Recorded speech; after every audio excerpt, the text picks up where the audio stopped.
Guys 25 24th of July, sorry 26 of 26 and 25 of July का current affair सुनिए। 24 का आप सुन चुके हैं, तो 26-25 का सेशन ध्यान से देखिए, कंप्लीट सुनिए, कोई सेशन मिस मत कीजिए।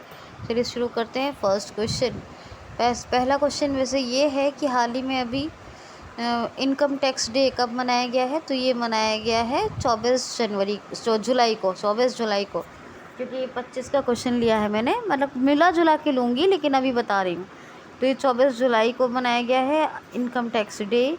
और इसी जुलाई के मंथ में एक good and services tax day भी मनाया गया था 1 जुलाई को, ये भी मैंने आपको बताया था। तो इनकम टैक्स डे, अच्छा 1924 में इसकी स्थापना हुई थी आयकर यानी इनकम टैक्स डिपार्टमेंट की। 2010 से ये मनाया जा रहा है, हेडक्वार्टर न्यू दिल्ली में है। 2010 से मनाया जा रहा है इनकम टैक्स डे। और कौन है इनकम टैक्स डिपार्टमेंट के हेड? थोड़ा दिमाग लगाइए और बताइए मुझे। क्वेश्चन है, हाल ही में वर्ल्ड ड्राउनिंग प्रिवेंशन डे कब मनाया गया है? विश्व ड्राउनिंग रोकथाम दिवस, यानी ड्राउनिंग यानी डूबने, यानी विश्व डूबने से रोकथाम दिवस या वर्ल्ड ड्राउनिंग प्रिवेंशन डे, ये कब मनाया गया है? तो ये मनाया गया है 25 जुलाई को। ये 26 जुलाई वाला क्वेश्चन है, ठीक है। ये 25 को मनाया गया, 26 में मैंने एक क्वेश्चन लिया। तो वर्ल्ड ड्राउनिंग प्रिवेंशन डे ये मनाया जाता है हर साल 25 जुलाई को। यूनाइटेड नेशन ने इसकी पूरी सख्ती से वकालत करने को कहा है, क्योंकि हर साल लगभग 2.5 लाख लोग डूब जाते हैं, और डूबना जो है एक बहुत प्रमुख स्वास्थ्य समस्या बन गया है। तो लोगों को डूबने से रोकथाम करने के लिए, ये 2.5 लाख लोग जो डूब जाते हैं उनकी जान चली जाती है, ये रोकथाम करने के लिए मनाया जाता है वर्ल्ड ड्राउनिंग प्रिवेंशन डे हर साल 25 जुलाई को। तो ये आपको याद रखना है। क्वेश्चन है, हाल ही में अनंत खरे का निधन हो गया, ये कौन थे? तो अनंत खरे ये एक मराठी लेखक थे, महाराष्ट्र थे, इनका भी निधन हो गया। कौन? अनंत खरे। नेक्स्ट क्वेश्चन है, हाल ही में वोडा आइडिया फ़ोन के सीईओ अभी कौन बने हैं? तो Akshay Mundra. Voda idea phone के नए सीईओ बने हैं अक्षय मुंद्रा। वोडा आइडिया, पहले वोडा था, आइडिया अलग था, अब दोनों का कॉल्यूशन हो गया है। नेक्स्ट क्वेश्चन है, हाल ही में भी एफएमसीजी के सीईओ सबसे ज़्यादा वेतन पाने वाले सीईओ कौन बने हैं? सबसे, यानी क्वेश्चन है हाल ही में सबसे ज़्यादा वेतन पाने वाले सीईओ कौन बने हैं? तो ये बने हैं सौगात गुप्ता। ये मैरिको कंपनी के एमडी एंड सीईओ हैं। कौन? सौगात गुप्ता। और फैमिली एफएम, क्या बोलेंगे, फैमिली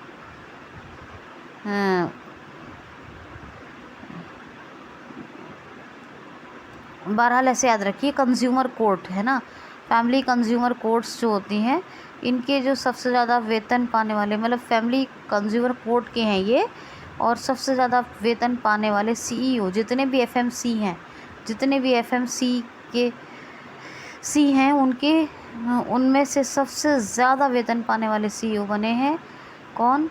सौगात गुप्ता। और ये मैरिको कंपनी के एमडी एंड सीईओ हैं पहले से, और एफएमसी यानी कंज्यूमर कोर्ट के भी सीईओ हैं, ये याद रखना है आपको। और सभी सीईओ में वेतन पाने वाले बने हैं ये, सर्वाधिक वेतन पाने वाले।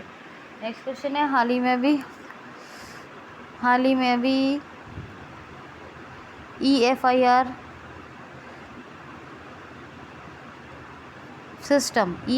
सिस्टम का उद्घाटन गुजरात में किसने किया है?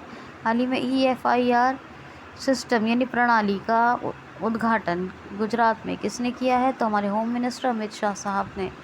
अगर अब किसी का मोबाइल चोरी हो जाए, अगर किसी की बाइक चोरी हो जाए, तो आपको इन छोटी मोटी बातों के लिए थाने नहीं जाना है। आप EFIR सिस्टम का यूज़ करके अपनी रिपोर्ट ऑनलाइन दर्ज करवा सकते हैं। और इसका उद्घाटन किया है हमारे होम मिनिस्टर अमित शाह साहब ने। किसके हैं ये? गुजरात के। गुजरात में और भी बहुत कुछ फैसिलिटीज़ हो गई हैं वैसे, और अभी ये भी शुरू हो गया EFIR सिस्टम। अच्छा, यहाँ की वैसे चीफ मिनिस्टर हैं भूपेंद्र भाई पटेल, और गवर्नर है आचार्य देवव्रत। गांधीनगर कैपिटल है, सूरत में स्टील स्लेम सड़क बनेगी, है ना, उसका उद्घाटन होगा। और वैसे 26वें राष्ट्रीय खेलों की मेज़बानी 26वें राष्ट्रीय खेलों की मेज़बानी भी गुजरात करेगा।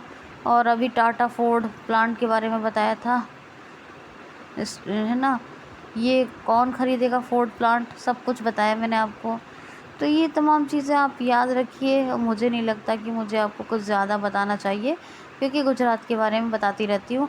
मिट्टी के संरक्षण के लिए ईसा आउटरीच के साथ भी, ईसा आउटरीच या एशा आउटरीच भी कहते हैं, किसके साथ समझौता किया है, किसने, गुजरात सरकार ने।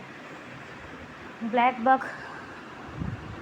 और वनसुधा और मरीन नेशनल पार्क और गिरी नेशनल पार्क एशियाटिक लॉयन के लिए। सरदार सरोवर डैम नर्मदा रिवर के ऊपर, और यहाँ पर नल सरोवर, धोल, कंकड़िया, खजारिया, ये लेक्स हैं। तो ये सब आप चीज़ें याद रखिए।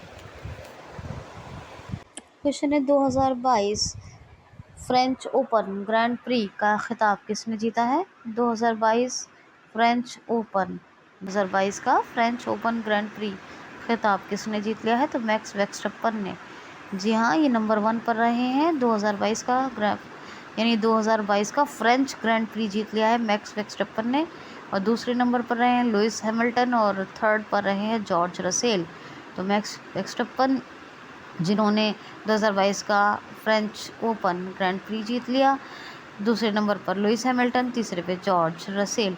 याद रखना। नेक्स्ट क्वेश्चन है करुणा जैन ने संन्यास की घोषणा कर दी है, ये कौन है? तो करुणा जैन, ये एक विकेट कीपर, पूर्व विकेट कीपर महिला हो गई हैं अब, यानी इन्होंने अब संन्यास की घोषणा कर दी है। तो ये भारतीय क्रिकेट टीम की थी, क्या नाम है? तो करुणा जैन। और इन्होंने क्रिकेट के सभी फॉर्मेट्स यानी तीनों फॉर्मेट से पूरी तरह संन्यास की घोषणा कर दी है। किसने? करुणा जैन ने। ये भारतीय क्रिकेट टीम की विकेट कीपर महिला थी। ठीक है, याद रखना ये बात। नेक्स्ट क्वेश्चन है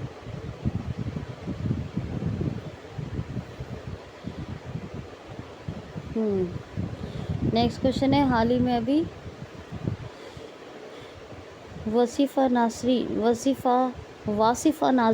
ने K2 को फतह कर लिया है। ये किस देश की महिला है?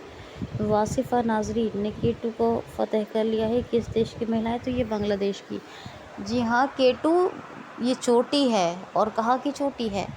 तो जाहिर सी बात है हिमालय की। इन्होंने वासिफ़ा नाजरीन ये बांग्लादेश की हैं, और इन्होंने K2 को फतह कर लिया। इसकी ऊंचाई कितनी है K2 की? 8611 मीटर्स।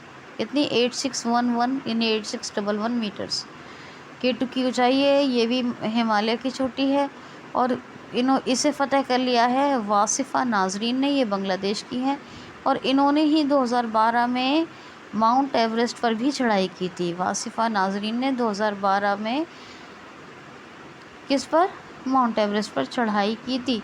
याद रखना, वासिफ़ा नाजरीन का नाम। ये बांग्लादेश की। बांग्लादेश डिजिटल जनगणना कराएगा। ये डिजिटल जनगणना कराने वाला, पहली बार डिजिटल जनगणना कराने वाला देश बन रहा है। और बांग्लादेश के बारे में तो बहुत सी बातें हैं जो मैं आपको बताती रहती हूँ। अच्छा, इन्होंने अपना मुस्तफ़ाज़ुर रहमान को किया है अभी क्या, हाई कमिश्नर अपॉइंट इंडिया के अंदर। याद रखना। और संप्रति ये भारत और बांग्लादेश के बीच में होने वाली एक्सरसाइज है। और 3 ट्रेन शुरू की गई, जिनके बारे में पहले ही बता चुकी हूँ आपको। और यहाँ पर मैत्री ब्रिज का भी उद्घाटन हुआ है इंडिया और बांग्लादेश के बीच। शेख हसीना प्रधानमंत्री हैं, अब्दुल हामिद ये राष्ट्रपति हैं, और यहाँ के कैपिटल है क्या? बांग्लादेश की ढाका करेंसी है टका। ढाका टका, ढाका टका, ढाका टका। तो ये आपको याद रखना है। क्वेश्चन है हाल ही में कहाँ काकरापार परमाणु संयंत्र की इसी साल 3 नई इकाइयाँ यानी यूनिट्स शुरू की जाएंगी? कहाँ काकरापार परमाणु संयंत्र की नई 3 यूनिट्स इसी ईयर लॉन्च की जाएंगी?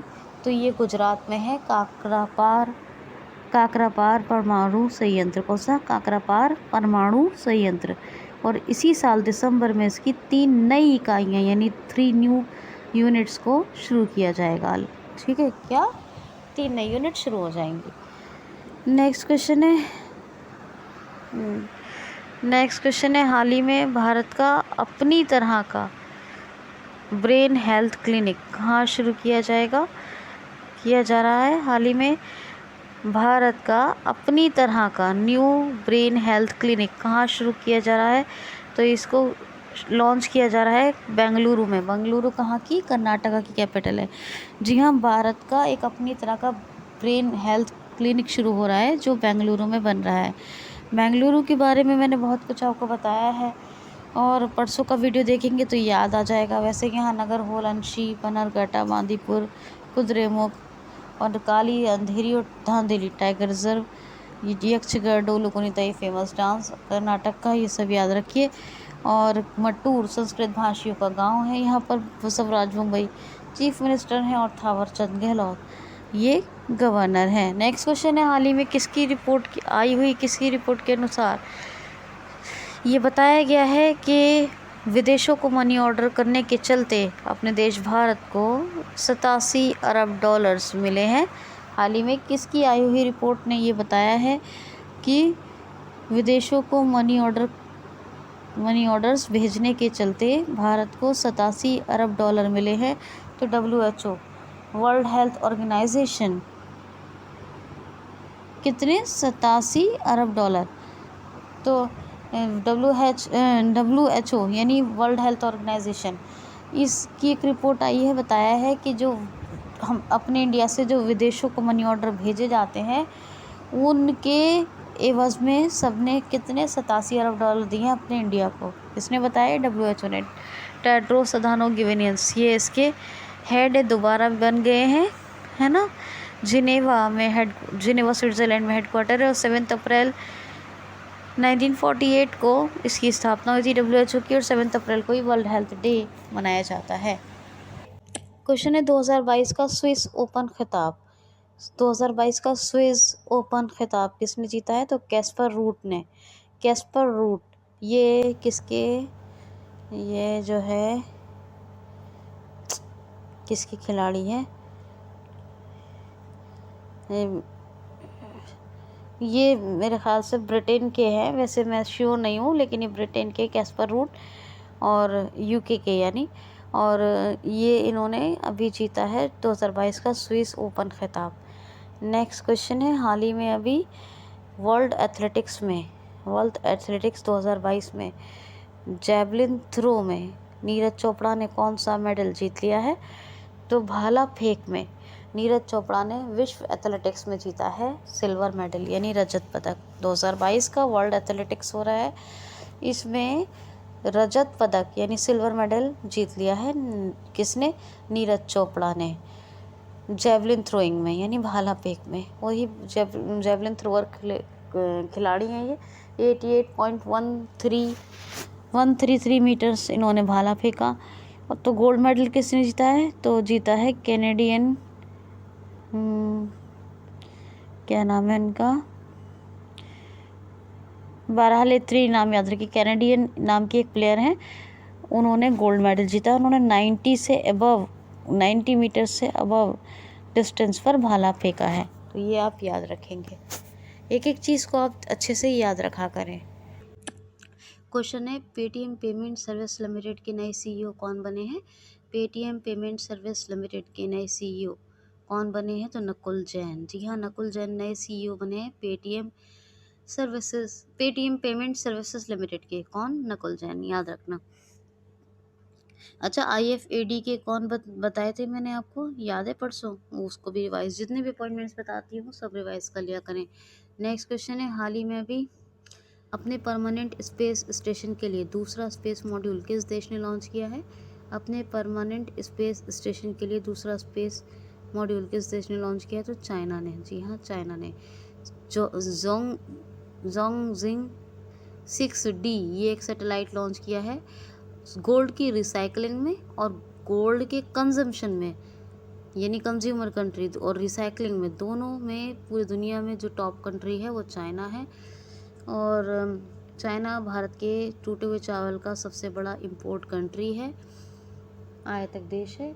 अच्छा, चाइना ने खुद बिजली प्राप्त करने के लिए एक बहुत बड़ा ऊर्जा संयंत्र लगा रहा है अपने यहाँ।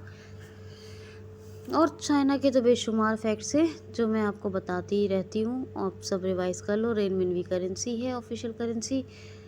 वैसे यहाँ का युआन भी कहा जाता है, पर वो जैसे हमारा पैसा होता है ना, ऐसे ही युआन, लेकिन जैसे हमारा रुपया ऑफिशियल करेंसी, ऐसे इनकी रेनमिन है। बीजिंग कैपिटल है, शी जिनपिंग प्रेसिडेंट है। ब्रिक्स का शिखर सम्मेलन होगा अभी 2022 का, वो भी चाइना में ही आयोजित होगा, ये भी याद रखना, है ना।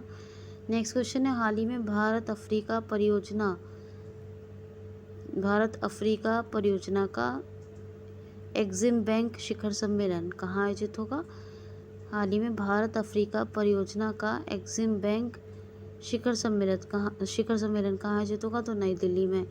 जी हाँ, एक्सिम यानी एक्सपोर्ट इंपोर्ट बैंक, इसका एक शिखर सम्मेलन होगा भारत अफ्रीका परियोजना पर, और इसका आयोजन कहाँ होगा, तो नई दिल्ली में होगा। तो इनफ फॉर टुडे, थोड़े से ही क्वेश्चन लिए हैं मैंने दोनों के मिला के 25-26 के। आप लोग ध्यान से सेशन जितना अच्छा देखेंगे उतने ही आपको रोज़ाना सेशन टाइम पर मिलेंगे। लाइक शेयर ज़रूर करें, सब्सक्राइब ज़रूर कर लें क्यूसीएल को, और साथ ही बेल आइकन को भी हिट करें। Enough for today, thanks for watching.